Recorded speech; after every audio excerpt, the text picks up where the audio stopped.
दोस्तों, आज की हमारी कहानी इसी बात पर है कि ऐसा क्यों बोला जाता है कि जो हुआ अच्छा हुआ। हम जिन लोगों के साथ रहते हैं, जाहिर सी बात है उनकी बातों और उनकी सोच का असर हमारे ऊपर होता है। और यह एक कहावत भी बहुत फेमस है कि जैसी संगत वैसी रंगत। जब कभी हम परेशानी में होते हैं या कुछ समझ में नहीं आता कि ये हमारे साथ क्या हो रहा है, तब हमारे आसपास जो बुजुर्ग लोग होते हैं तो वह हमेशा एक बात जरूर बोलते हैं कि चिंता मत करो, जो हुआ अच्छा हुआ, या जो होता है वह अच्छे के लिए ही होता है। लेकिन कभी कभी जब लोग बोलते हैं कि जो हुआ अच्छा हुआ और हम परेशानी में होते हैं तो मन ही मन बोलते हैं कि ये क्या बोले जा रहा है, जो हुआ अच्छा हुआ लेकिन हमारा तो नुकसान हो गया। और यह कई बार हमें इस बात पर गुस्सा भी आने लगता है। और दोस्तों, इस बात को आज हम समझेंगे एक छोटे से कहानी से। एक बार एक राजा अकबर लड़ाई का अभ्यास कर रहे थे। वह बहुत अच्छे से अभ्यास कर रहे थे। सभी मंत्रीगण उन्हें अभ्यास करते हुए देख रहे थे कि अचानक से राजा की तलवार से उनका अंगूठा कट जाता है। तो सभी लोग डर जाते हैं और राजा का उपचार किया जाता है। तभी बीरबल बोलते हैं कि जो हुआ अच्छा हुआ। बीरबल के इतना बोलते ही राजा को एक बात सुनकर बीरबल पर बहुत क्रोध आ गया और राजा गुस्से में बीरबल से बोलते हैं, ये क्या बकवास कर रहे हो बीरबल। तो बीरबल फिर बोलते हैं कि जो हुआ अच्छा हुआ।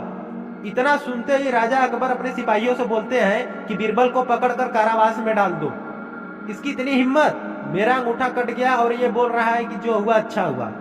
और बीरबल को पकड़कर कारावास में डाल दिया जाता है। कुछ दिन बीतते हैं और राजा अब शिकार करने के लिए जंगल जाते हैं। और जंगल में जाते जाते वह इतना आगे चले जाते हैं कि उनके सिपाही पीछे छूट जाते हैं। राजा अकबर शिकार का पीछा करते करते अपने राज्य से आगे निकल जाते हैं। और जंगल में कुछ लोग रहते हैं जिन्हें वनमानुष कहते हैं। वह राजा अकबर को पकड़ लेते हैं। तो राजा उनको बोलते हैं कि मैं अकबर हूँ। राजा अकबर तो वह लोग उनसे बोलते हैं कि तुम होगे अपने राज्य के राजा, यहाँ जंगल में नहीं।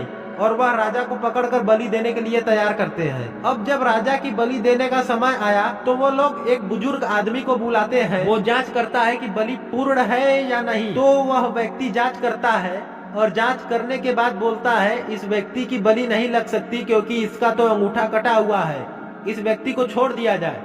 तो वो लोग राजा को छोड़ देते हैं। तो राजा अपने घोड़े पर बैठकर वहां से निकल आता है और अपने राज्य में आता है। महल में पहुंचते ही राजा सबसे पहले सिपाहियों से बोलता है कि बीरबल को बुलाओ। बीरबल को बुलाया जाता है और राजा सबको वहां बात बताता है कि कैसे अंगूठे से कटे होने के कारण उसकी जान बच जाती है। और राजा बोलते हैं कि तुमने सही ही बोला था बीरबल, जो होता है अच्छे के लिए होता है।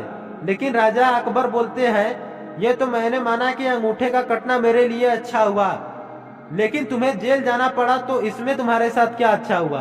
तो बीरबल मुस्कुराते हैं और राजा अकबर से बोलते हैं कि आप महाराज, अगर आप मुझे कारावास में नहीं डालते तो मैं आपके साथ ही जंगल में शिकार पर जाता और आपके साथ वह लोग मुझे भी पकड़ लेते और आपका अंगूठा तो कटा हुआ, लेकिन मैं तो पूरा सही था। वो लोग आपकी जगह मेरी बलि चढ़ा देते, इसीलिए जो हुआ अच्छा हुआ। इसीलिए तभी से ये कहावत चली आ रही है, जो होता है अच्छे के लिए होता है, हमेशा अच्छा ही होगा। दोस्तों, इस कहानी से हमें यह सीख मिलती है, हम कई बार परेशानियों में पड़ जाते हैं कि ऐसा क्यों हो रहा है, ये तो भगवान ने हमारे साथ गलत किया है, ऐसा नहीं होना चाहिए था। लेकिन हम सिर्फ वही देख पाते हैं जो हमारे सामने होता है, लेकिन भगवान वह देख लेते हैं जो हमारे साथ होने वाला है। आपने कई बार यह लाइन सुनी होगी कि भगवान हमें वह नहीं देता जो हमें सही लगता है, भगवान हमें वह देता है जो हमारे लिए सही होता है। हम हमेशा चाहते हैं कि हमारे पसंद का सब कुछ मिलना चाहिए, लेकिन नहीं मिलता। लेकिन जब मिलता है तो वह उससे लाख गुना अच्छा होता है जो हमने चाहा होता है। और इसी तरह की अच्छी सीख देने वाली कहानियों को सुनने के लिए दोस्तों, आप लोग मेरे चैनल को सब्सक्राइब करिए, लाइक करिए, वीडियो को शेयर करिए।